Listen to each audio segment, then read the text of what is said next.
আসসালামু আলাইকুম রহমতুল্লাহি বারাকাতুহু। আল্লাহ রসুল সাল্লাল্লাহু আলাইহি সাল্লামের শেলক অর্থাৎ উম্মুল মুমিনিন জুওয়াইরিয়া বিনতু হারিসের ভাই আমর ইবনুল হারিস রাদিয়াল্লাহু আনহু হতে বর্ণিত। তিনি বলেন, রাসূলুল্লাহ সাল্লাল্লাহু আলাইহি ওয়াসাল্লাম তার মৃত্যুকালে তার সাদা খচ্চরটি তার হাতিয়ার এবং সে জমি যা তিনি সদাকা করেছিলেন, তাছাড়া কোনো স্বর্ণ বা রৌপ্য মুদ্রা, কোনো দাসদাসী কিংবা কোনো জিনিস রেখে যাননি।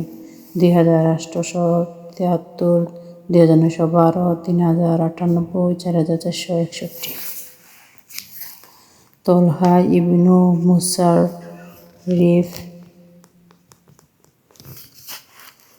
মুসাররিফ রহমতুল্লাহ আলাইহি হতে বর্ণিত। তিনি বলেন, আমি আব্দুল্লাহ ইবনু আবি আওফা রাদিয়াল্লাহু আনহু এর নিকট জিজ্ঞেস করলাম, নবী সাল্লাল্লাহু আলাইহি ওয়াসাল্লাম কি ওসিয়ত করেছিলেন? তিনি বলেন, না। আমি বললাম, তাহলে কিভাবে লোকদের নিকট ওসিয়ত ফরজ করা হলো কিংবা ওয়াসিয়াতের নির্দেশ দেয়া হলো? তিনি বললেন, আল্লাহ রাসূল সাল্লাল্লাহু আলাইহি ওয়াসাল্লাম আল্লাহর কিতাব মোতাবিক আমল করার জন্য ওসিয়ত করেছেন। 4460, 5022। মুসলিম 24/3, হাদিস 1634। আহমদ 14499। আসওয়াদ রাদিয়াল্লাহু আনহু হতে বর্ণিত। তিনি বলেন, সাহাবীগণ আসিয়া আয়েশা রাদিয়াল্লাহু আনহু এর নিকট আলোচনা করলেন যে আলী রাদিয়াল্লাহু আনহু নবী সাল্লাল্লাহু আলাইহি সাল্লামের ওয়াসি ছিলেন। আয়েশা রাদিয়াল্লাহু আনহু বললেন, তিনি কখন তার প্রতি ওসিয়ত করলেন অথচ আমি তো আল্লাহ রাসূল সাল্লাল্লাহু আলাইহি সাল্লামকে আমার বুকে অথবা বলেছেন আমার কোলে হেলান দিয়ে রেখেছিলেন। তখন তিনি পানির তস্তুরি চাইলেন, অতঃপর আমার কোলে ঢলে পড়লেন। আমি বুঝতেই পারিনি যে তিনি ইন্তেকাল করেছেন। অতএব তার প্রতি কখন ওসিয়ত করলেন। 4459। মুসলিম 25/5, হাদিস 1636। আহমদ 24094। ওয়ারিসদেরকে অন্যের নিকট হাত পাতা অবস্থায় রেখে যাওয়ার চেয়ে মালদার রেখে যাওয়া উত্তম। সাদ ইবনু আবু ওয়াক্কাস রাদিয়াল্লাহু আনহু হতে বর্ণিত। তিনি বলেন, নবী সাল্লাল্লাহু আলাইহি সাল্লাম একবার আমাকে রোগাক্রান্ত অবস্থায় দেখতে আসেন। সে সময় আমি মক্কাহ ছিলাম। কোনো ব্যক্তি যে স্থান থেকে হিজরত করে সেখানে মৃত্যুবরণ করাকে তিনি অপছন্দ করতেন। এজন্য তিনি বলতেন, আল্লাহর রহম করুন ইবনু আফরার উপর। আমি বললাম, হে আল্লাহর রাসূল সাল্লাল্লাহু আলাইহি সাল্লাম, আমি কি আমার সমুদয় মালের ব্যবহারের ওসিয়ত করে যাব? তিনি বললেন, না। আমি বললাম, তবে অর্ধেক? তিনি ইরশাদ করলেন, না। আমি বললাম, তবে 1/3? তিনি ইরশাদ করলেন, হ্যাঁ, 1/3 আর 1/3 অনেক। ওয়ারিশগণকে দরিদ্র মুখাপেক্ষী করে রেখে যাবার চেয়ে ধনী অবস্থায় রেখে যাওয়া উত্তম। তুমি যখনই কোনো খরচ করবে তা সদাকা রূপে গণ্য হবে, এমনকি সে লুকমাও যা তোমার স্ত্রীর মুখে তুলে দিবে। হয়তো আল্লাহ তাআলা তোমার মর্যাদা বৃদ্ধি করবেন এবং লোকেরা তোমার দ্বারা উপকৃত হবেন। আবার কিছু ব্যক্তি ক্ষতিগ্রস্ত হবে। সে সময় তার একটি মাত্র কন্যা ব্যতীত কেউ ছিল না। 1/3 ওসিয়ত করা প্রসঙ্গে হাসান বসরি রাদিয়াল্লাহু আনহু বলেন, জিম্মির জন্য 1/3 বেশি ওসিয়ত করা বৈধ নয়। ইবনু আব্বাস রাদিয়াল্লাহু আনহু বলেন, আল্লাহ রাসূল সাল্লাল্লাহু আলাইহি ওয়াসাল্লামকে নির্দেশ দেওয়া হয়েছে তিনি যেন আল্লাহর নাজিলকৃত বিধান অনুযায়ী জিম্মিদের মধ্যে ফয়সালা করেন। আল্লাহ তাআলা বলেন, তাদের মধ্যে ফয়সালা করো আল্লাহর নাজিলকৃত বিধান অনুযায়ী। আল মাইদা 49। ইবনু আব্বাস রাদিয়াল্লাহু আনহু হতে বর্ণিত। তিনি বলেন, লোকেরা যদি 1/4 নেমে আসতো, কেননা আল্লাহ রাসূল সাল্লাল্লাহু আলাইহি ওয়াসাল্লাম বলেছেন 1/3 এবং 1/3ই বিরাট, অথবা তিনি বলেছেন বেশি।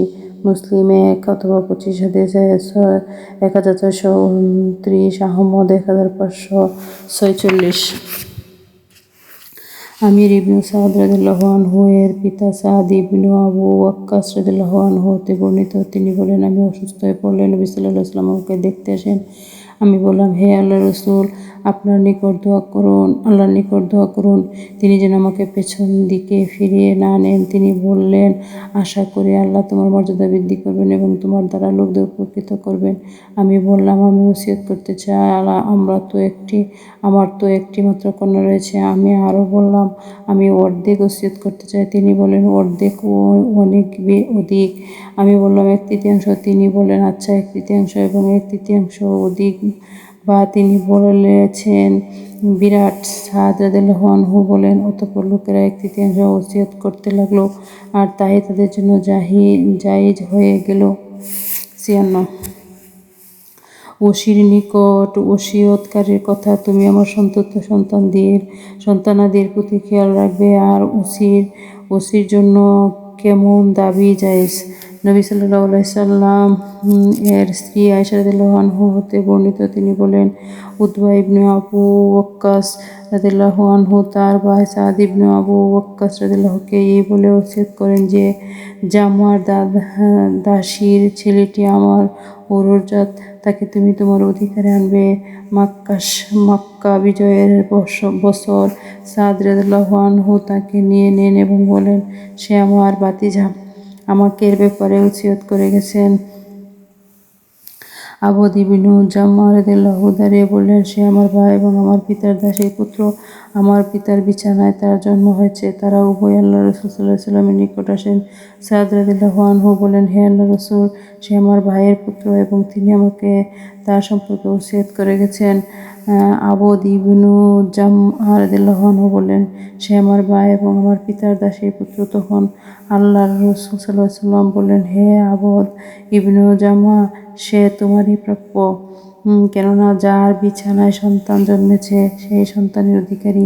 ব্যভিচারীর জন্য রয়েছে পাথর। অতএব তিনি সাউদ বিনতু জামআ রাদিয়াল্লাহু আনহুকে বললেন, তুমি ছেলেটি থেকে পর্দা করো, কেননা তিনি ছেলেটির সঙ্গে উতবার সদৃশ দেখতে পান। ছেলেটির আল্লাহর সঙ্গে সাক্ষাৎ হওয়া পর্যন্ত সে কখনো সাউদ রাদিয়াল্লাহুকে দেখেনি। 2053 রুগ্ন ব্যক্তি মাথা দিয়ে স্পষ্টভাবে ইশারা করলে তা গ্রহণীয় হবে। আনাস রাদিয়াল্লাহু আনহু হতে বর্ণিত, এক ইয়াহুদী একটি মেয়ের সাথে দুটি পাথরের মাঝে রেখে তা থেতলে ফেলে তাকে জিজ্ঞেস করা হলো, কে তোমাকে এমন করেছে? কি অমুক না অমুক ব্যক্তি? অবশেষে যখন সেই ইয়াহুদীর নাম বলা হলো তখন মেয়েটি মাথা দিয়ে ইশারা করল, হ্যাঁ। অতঃপর সেই ইয়াহুদীকে নিয়ে আসা হলো এবং তাকে বারবার জিজ্ঞাসাবাদের পর অবশেষে সে স্বীকার করল। নবী সাল্লাল্লাহু আলাইহি ওয়াসাল্লাম তার ব্যাপারে নির্দেশ দিলেন। তখন পাথর দিয়ে তার মাথা থেতলে দেওয়া হলো। 2413 ওয়ারিসের জন্য ওসিয়ত নেই। ইবনু আব্বাস রাদিয়াল্লাহু আনহু হতে বর্ণিত, তিনি বলেন, উত্তরাধিকারী হিসেবে সম্পদ পেত সন্তান আর পিতামাতার জন্য ছিল ওসিয়ত। অতঃপর আল্লাহ তাআলা তার পছন্দ মতো এ বিধান রহিত করে ছেলের অংশ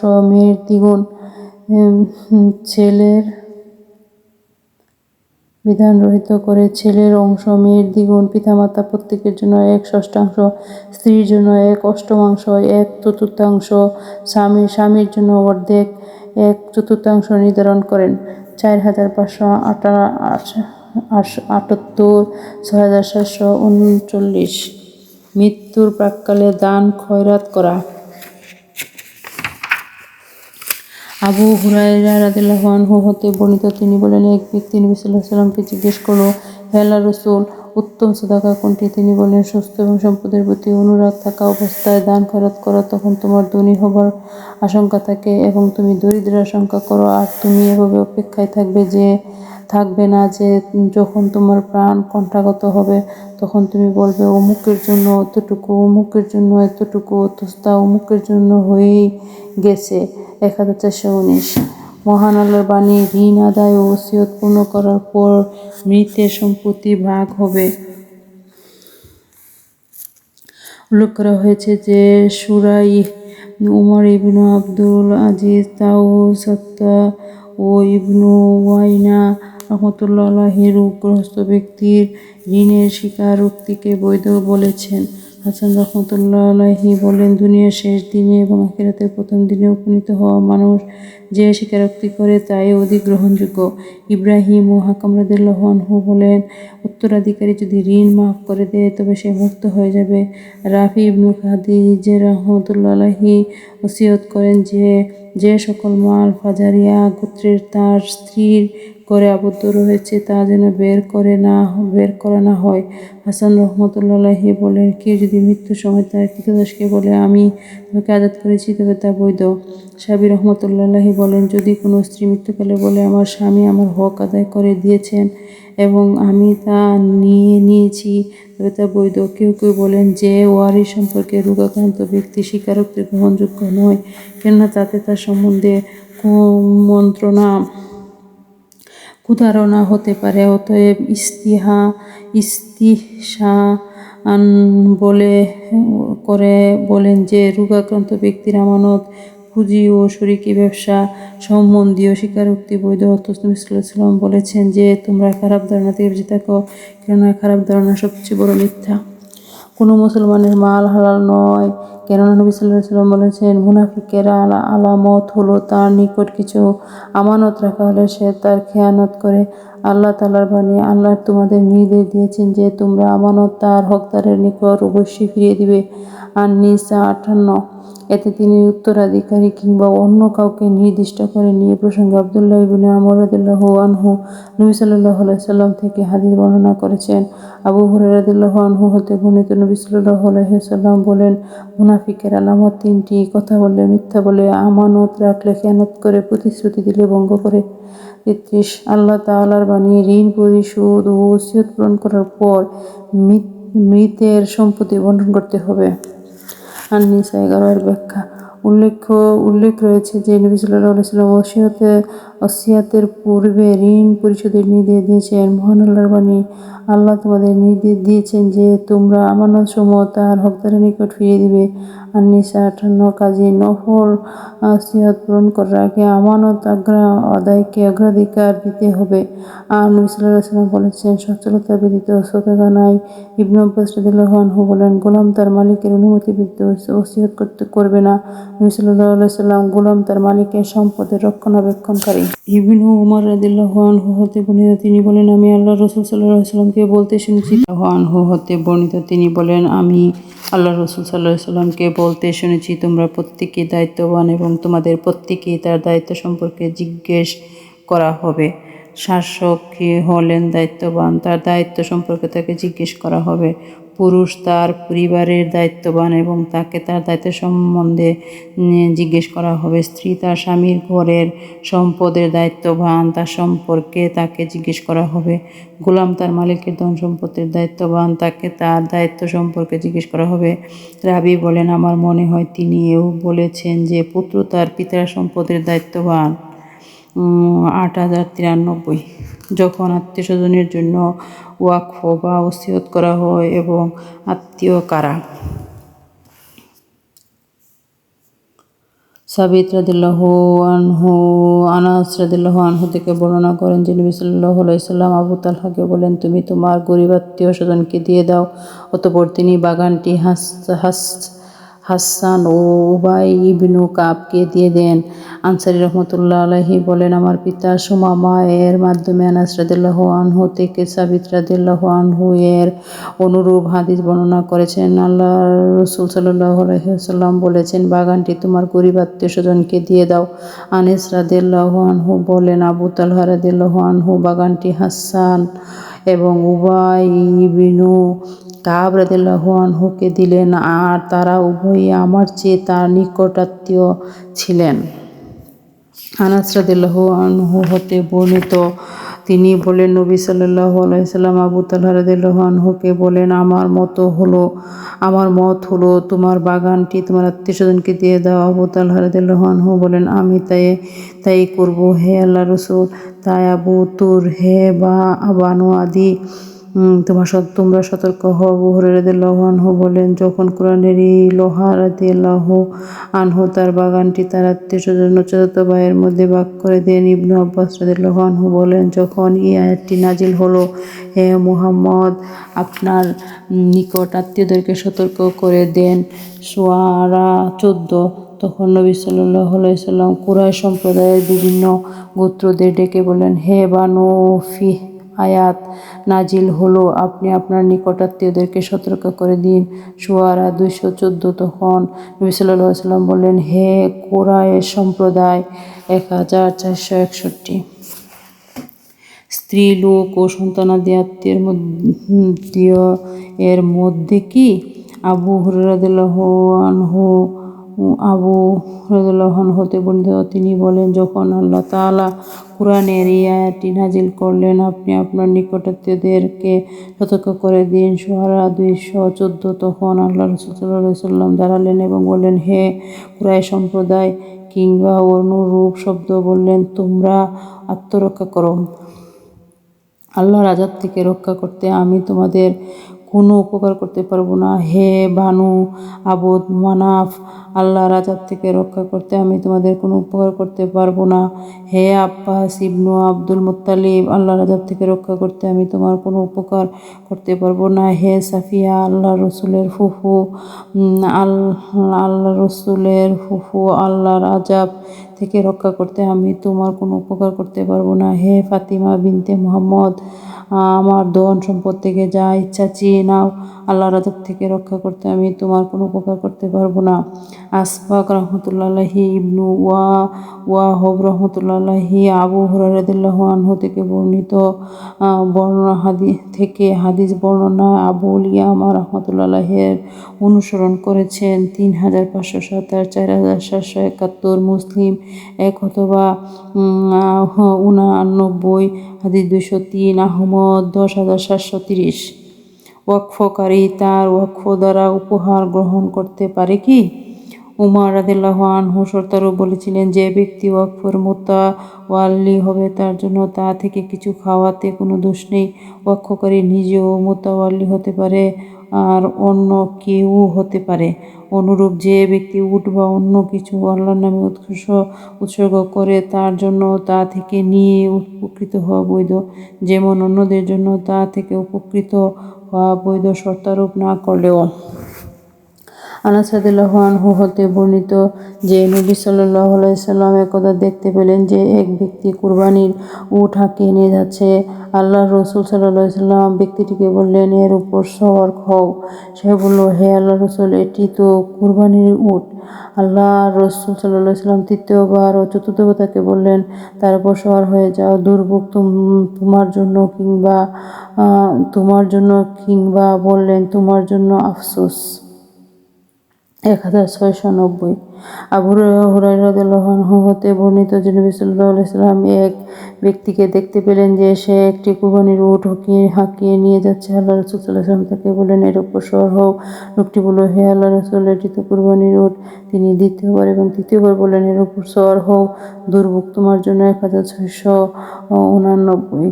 কোনো কিছু ওয়াকফ করত অন্যের কাছে হস্তান্তর না করলেও তা জায়েজ, কেননা উমর রাদিয়াল্লাহু আনহু এরকম ওয়াকফ করেছিলেন এবং বলেছিলেন, মুতাওয়াল্লির জন্য তা থেকে কিছু খেতে দোষ নেই। তিনি নিজে মুতাওয়াল্লি হবেন না অন্য কেউ, তা তিনি নির্দিষ্ট করেননি।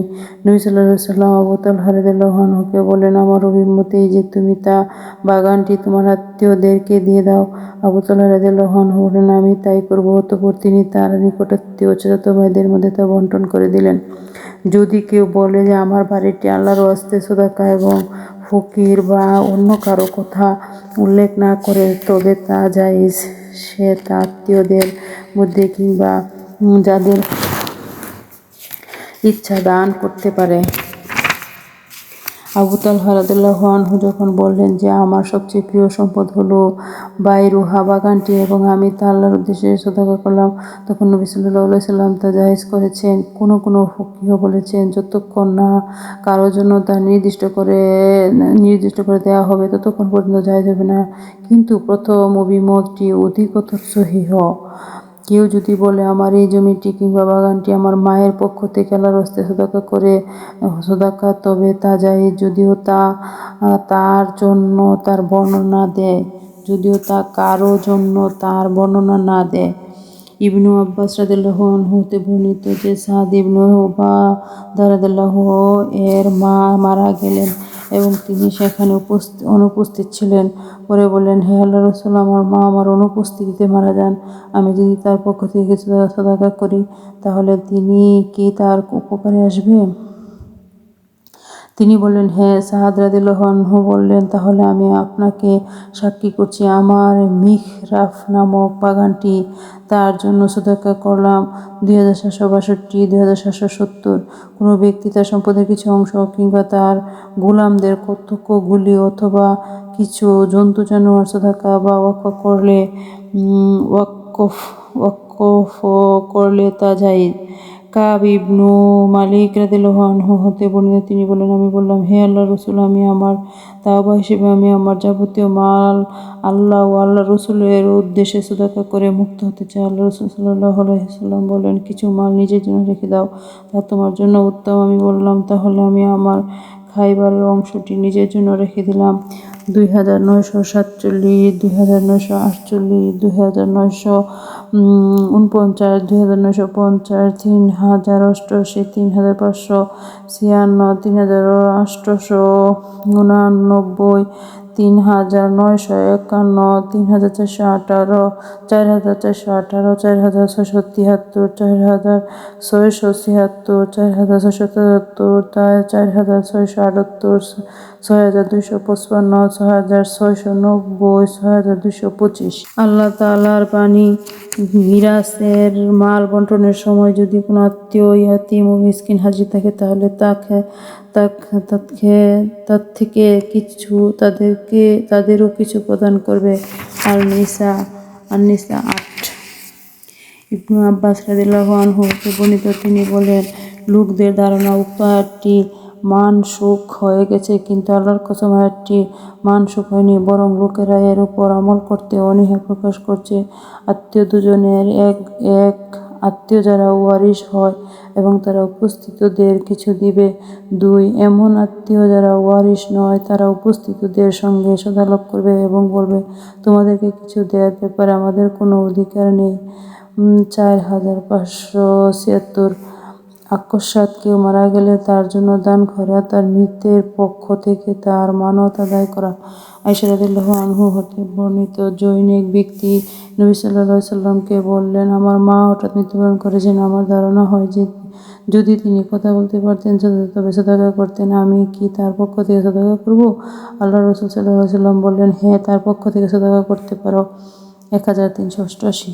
ইবনু আব্বাস রাদিয়াল্লাহু আনহু হতে বর্ণিত, সাদ ইবনু উবাদা রাদিয়াল্লাহু আনহু রাসূলুল্লাহ সাল্লাল্লাহু আলাইহি ওয়াসাল্লামের নিকট জানতে চাইলেন যে আমার মা মারা গেছেন এবং তার উপর মানত ছিল। রাসূলুল্লাহ সাল্লাল্লাহু আলাইহি ওয়াসাল্লাম বললেন, তুমি তার পক্ষ থেকে তা পূর্ণ করো।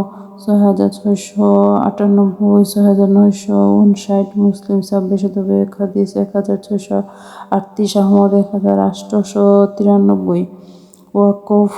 ওয়াকফ ও সদকা হয় সাক্ষী রাখা।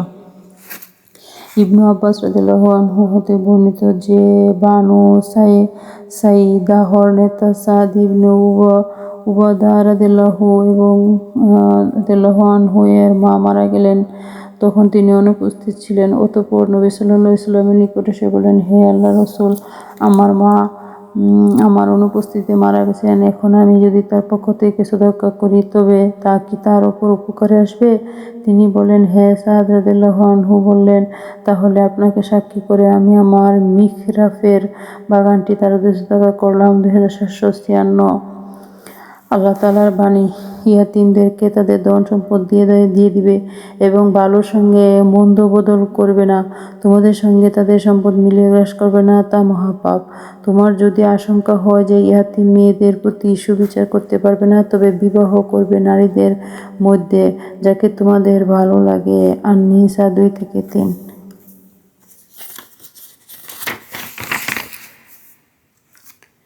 আর ইয়াতীমদের পরীক্ষা করে নিবে। যে পর্যন্ত না তারা বিয়ের বয়সে পৌঁছে, তবে তাদের মধ্যে ভালো মন্দ বিচারের জ্ঞান দেখতে পাও, তবে তাদের মাল তাদের হাতে ফিরিয়ে দিবে। ইয়াতিমদের মাল প্রয়োজনাতিরিক্ত খরচ করো না, এবং তারা বড় হয়ে যাবে মনে করে তাড়াতাড়ি খেয়ে ফেলো না। যে সচ্ছল সে যেন ইয়াতিমের মাল খরচ করা থেকে বিরত থাকে, এবং যে অভাবগ্রস্ত সে যেন সঙ্গত পরিমাণে ভোগ করে। যখন তোমরা তাদের হাতে তাদের সম্পদ প্রত্যাবর্তন করবে, তখন সাক্ষী রাখবে, অবশ্যই হিসাব গ্রহণে আল্লাহ যথেষ্ট। পুরুষদের জন্য অংশ আছে সে সম্পত্তিতে যা পিতামাতা ও নিকটাত্মীয়রা রেখে যায়। নারীদের জন্য অংশ আছে সে সম্পত্তিতে যা পিতামাতা ও আত্মীয়রা রেখে যায়, হোক তা অল্প কিংবা বেশি। তা অকাট্য নির্ধারিত অংশ। আর নিসা 6-7 অর্থ যথেষ্ট। আর ওসিয়া ইয়াতিমের মাল কিভাবে ব্যবহার করবে এবং তার শ্রমের অনুপাতে কি পরিমাণ সে ভোগ করতে পারবে।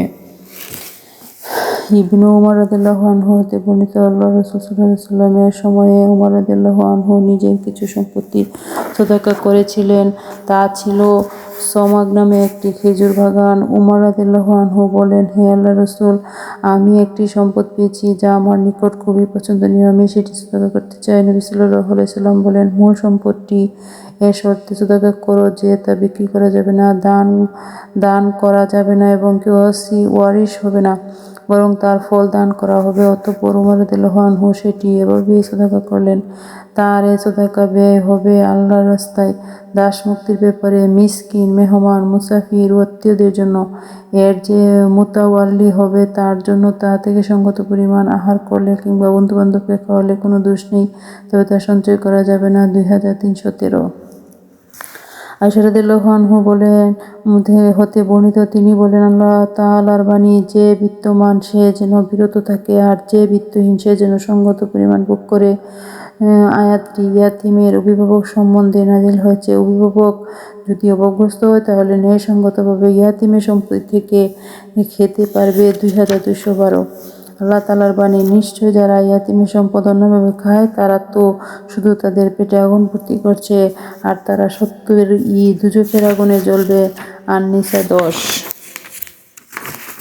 আবু হুরায়রা রাদিয়াল্লাহু আনহু সূত্রে নবী সাল্লাল্লাহু আলাইহি ওয়াসাল্লাম বর্ণিত, তিনি বলেন, 7টি ধ্বংসকারী বিষয় থেকে তোমরা বিরত থাকবে। সাহাবীগণ বললেন, হে আল্লাহর রাসূল সাল্লাল্লাহু আলাইহি ওয়াসাল্লাম, সেগুলো কি? তিনি বললেন, আল্লাহর সঙ্গে শরীক করা, জাদু, আল্লাহ তাআলা যাকে হত্যা করা হারাম করেছেন শরীয়তসম্মত কারণ ব্যতিরেকে তাকে হত্যা করা, সুদ খাওয়া, ইতিমের মাল গ্রাস করা, রণক্ষেত্র থেকে পালিয়ে যাওয়া, এবং সরল স্বভাব বা সতী সাত্তী মুমিনদেরকে অপবাদ দেওয়া। 5764, 6857, মুসলিম 1, 38 হাদিসে 89। আল্লাহ তাআলার বাণী, তারা আপনাকে ইয়াতীমদের সম্পর্কে জিজ্ঞেস করে, আপনি বলুন, তাদের সুব্যবস্থা করা উত্তম। তবে যদি তোমরা তাদের সাথে মিলেমিশে একত্রে থাকো তাহলে মনে করবে তারা তো তোমাদের ভাই। আর আল্লাহ জানেন কে ফাসাদ সৃষ্টিকারী এবং কে মঙ্গলকামী। আর আল্লাহ ইচ্ছা করলে তোমাদের কষ্টে ফেলতে পারতেন। নিশ্চয় তিনি পরাক্রমশালী ও প্রজ্ঞাময়। আল-বাকারা 220। এর অর্থ তোমাদের ক্ষতিগ্রস্ত এবং কষ্টে ফেলতে পারবেন। শব্দের অর্থ নত হলো। নাফি রাদিয়াল্লাহু আনহু হতে বর্ণিত, ইবনু উমর রাদিয়াল্লাহু কখনো কারো ওসিয়ত প্রত্যাখ্যান করেননি। ইবনু সিরিন রাহমাতুল্লাহি আলাইহি এর নিকট ইয়াতীমের মাল সম্পর্কে সবচেয়ে প্রিয় বিষয় ছিল অভিভাবক ও শুভাকাঙ্ক্ষীদের একত্রিত হওয়া, যাতে তারা তার কল্যাণের কথা বিবেচনা করে। তাউস রাহমাতুল্লাহি আলাইহি এর নিকট ইয়াতীমের ব্যাপারে কিছু জিজ্ঞেস করা হলে তিনি পাঠ করতেন, আল্লাহ জানেন কে হিতকারী আর কে অনিষ্টকারী।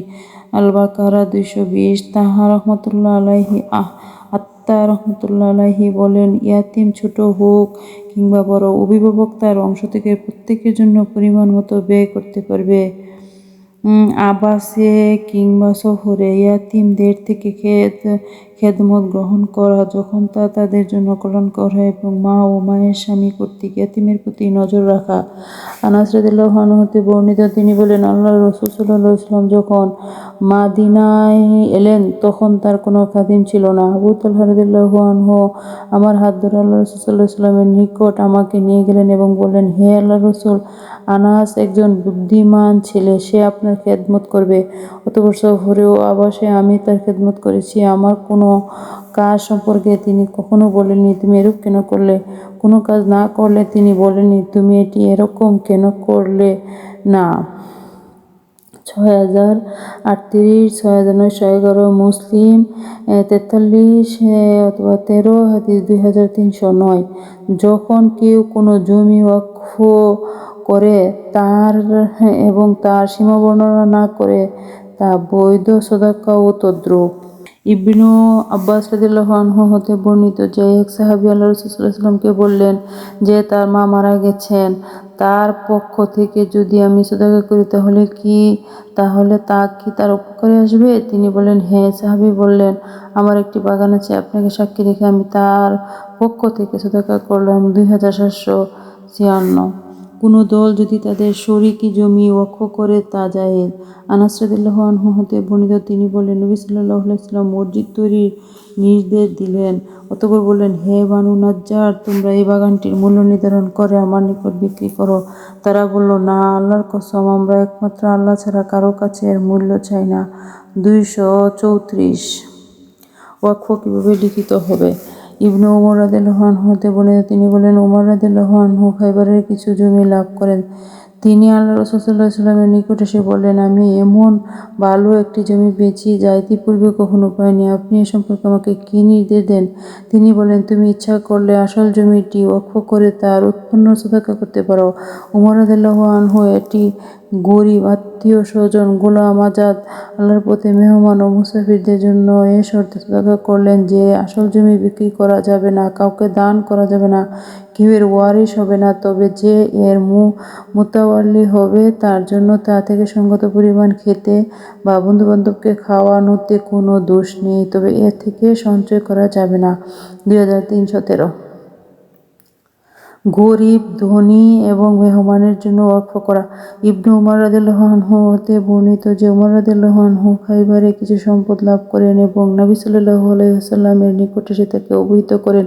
তিনি বললেন, তুমি ইচ্ছা করলে সেটি সদকা করতে পারো। অতঃপর তিনি সেটি অভাবগ্রস্ত, মিসকিন, আত্মীয়স্বজন ও মেহমানদের মধ্যে সদকা করে দিলেন। 2313। মসজিদের জন্য জমি ওয়াকফ করা। আনাস ইবনে মালিক রাদিয়াল্লাহু আনহু হতে বর্ণিত, তিনি বলেন, আল্লাহর রাসূল সাল্লাল্লাহু আলাইহি ওয়াসাল্লাম যখন মদিনা এলেন তখন মসজিদ নির্মাণের নির্দেশ দিলেন এবং তিনি বললেন, হে বানু নাজ্জার, মূল্য নির্ধারণ করে তোমাদের এই বাগানটি আমার নিকট বিক্রি করে দাও। তারা বলল, না, আল্লাহর কসম, মহান আল্লাহ ছাড়া কারো কাছে আমরা এর মূল্য চাই না। 234।